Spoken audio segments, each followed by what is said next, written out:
So lately I was asked, oh, you make videos on art. What do you think of the artist Anish Kapoor who bought the rights to a color? That's fucked, was my first reaction. How could the infamous artist Anish Kapoor, the guy who made The Bean in Chicago, buy the rights to Vanta Black, the blackest of blacks? But then I started thinking about how capitalism and art intersects, as I always do, and thought, I made a video about how interpreting art is art, so maybe I can turn this controversy into a beautiful work of art by theorizing about it. So here's my work of art, what the Kapoor Vanta Black controversy reveals about art under capitalism. What I'll do in this video is conceptualize a performance in which Kapoor is the performer. However, I'm still the artist because I conceptualized the performance. Though, thinking about it, Ford did get sued by Kapoor for calling one of their car colors Kapoor Red. Please don't sue me, Anish. I'm an artist, like you. Artists stick together.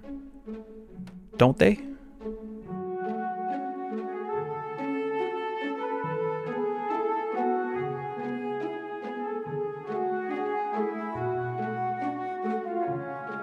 Before we continue, at the end of my last video, I told you to follow my Letterboxd, and you answered. We are now at 281 followers. I said my goal was to become Letterboxd famous, but that's a bit too vague, so my goal is to get more followers than Thomas Flight. So all we need is 38,420 more followers. I believe in you. Also support the Patreon. If you can, it's a bit more important than Letterboxd, so check out patreon.com/thecanvas. If you want, of course, it's greatly appreciated. Alright, so here's the controversy in a nutshell. Vanta Black, a coating advertised as the blackest of blacks, blacker than a black hole, was unveiled in 2014 by the company Surrey Nanosystems. This type of coating is revolutionary in many different domains, including the defense sector, but also for artists. However, 2 years later, the artist Anish Kapoor got the exclusive artistic rights to Vanta Black. Nobody else could use Vanta Black except for Kapoor. At least in art. If you're thinking, well, that's fucked, you're not wrong.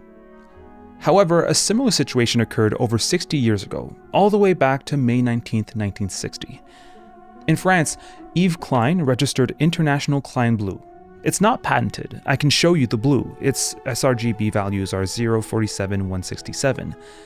Klein would use this blue in many artworks and performances, and some, including myself, would qualify him registering the color and trademarking Yves Klein, IKB, Bleu Klein, and Klein Blue as performance art in itself. However, it's not really the color that is registered. I can make that color and cover myself with it as Klein did with his models, or as the Blue Man Group did, and nobody could do anything about it. What was registered was the process of making IKB, International Klein Blue, which is made by combining ultramarine blue pigment with a specific binder. Only Edward Adam, the art paint supplier Yves Klein collaborated with to make IKB, can do that process. Similarly, Vanta Black is patented and has exclusive artistic rights, not as a color, but as a technology.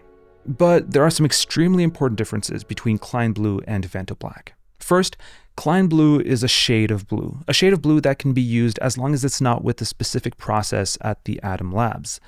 Using Klein Blue doesn't really give you an edge, and let's say you couldn't use Klein Blue, the specific 047-167 color, well, it wouldn't really put you at a disadvantage. You could always use 047-168.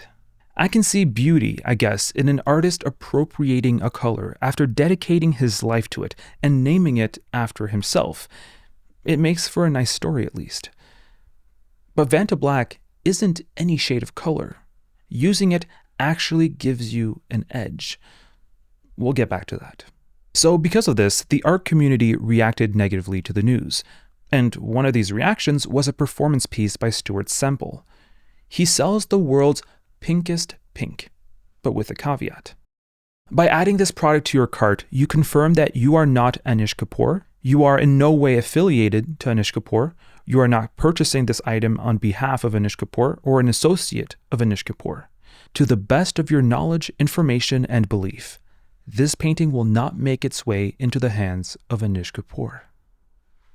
Alright, so out of the 3 copyrighted colors, 2 of them were considered performance pieces. Kapoor's wasn't really, but I want to interpret it as one. Remember when we briefly opened my video on Henri Cartier-Bresson by saying that what makes an artist the best depends on what you're judging the art for.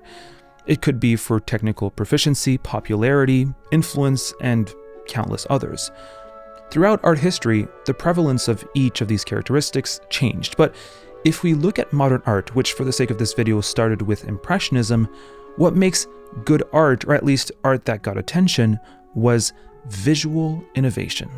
The history of modern art, which loosely follows the history of capitalism, is one of innovation, of showing new ways of painting, of pushing boundaries, going from putting colors where they shouldn't be, to depicting different perspectives in a same image, to eventually not even depicting any subject, to eventually get barely nothing.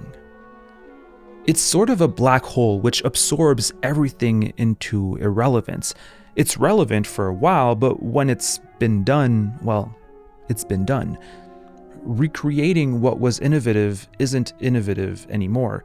Painting barely nothing gets you barely anywhere anymore. It's in the black hole. And out of this black hole, this dead end of constant visual innovation, came conceptual art. Well, it wasn't an actual dead end because other artists would start painting on the floor, for example, and everybody lost their minds. However, I don't believe it's a coincidence that Fountain by Duchamp and White on White by Malevich were made less than a year apart. So this constant need for innovation, to have to reinvent the wheel all the time, is often what gave you credit as an artist.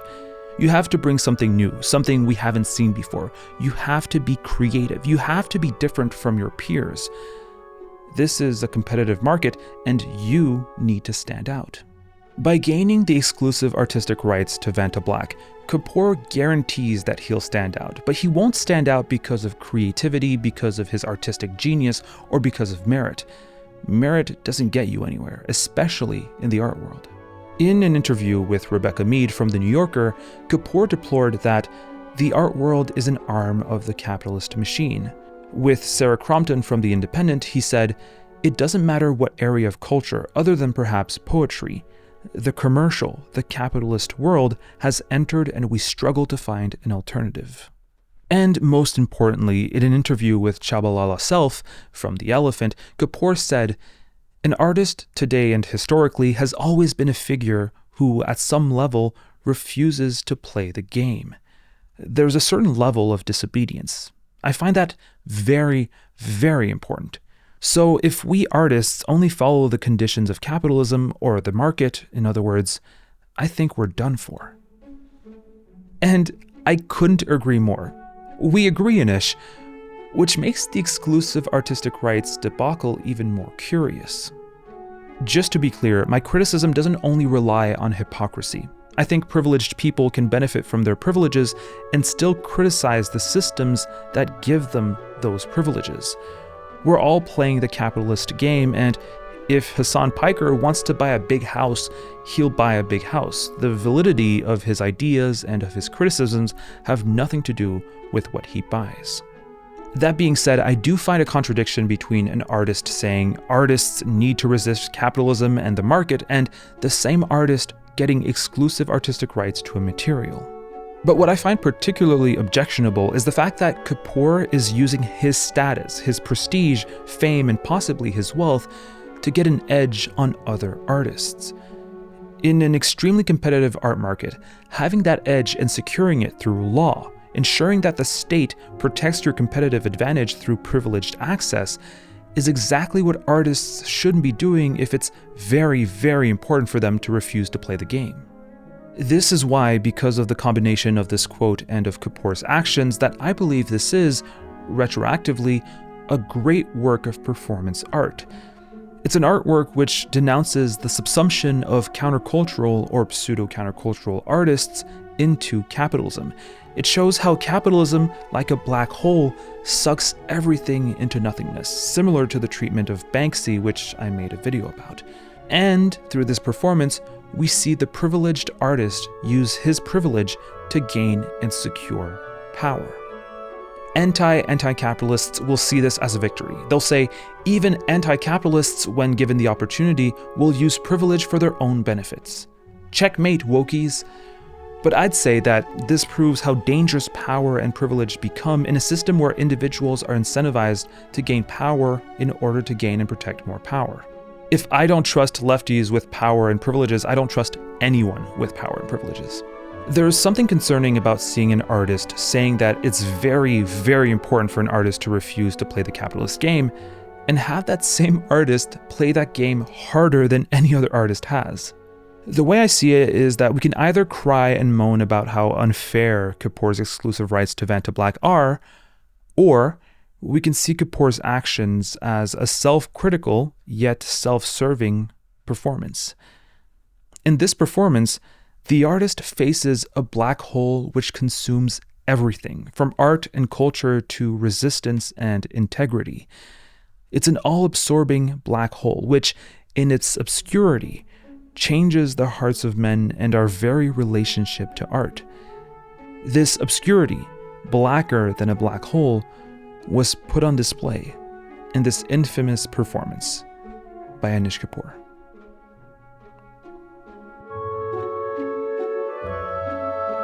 Thank you so much for watching. I can't believe so many of you watched the outros. I thought most people were gone by now. But hey, as I witnessed in my last video, a lot of you are still there. Hello, thank you. It's a bit more candid, but I'm thanking you particularly for watching the outros, which sometimes are not necessarily relevant. But to thank you for watching my outros. Let me tell you what's coming for this channel. I finished reading my stuff on fascism. I read like three books and a couple of texts, and I finished my third book. It was The Nature of Fascism, and it's really good.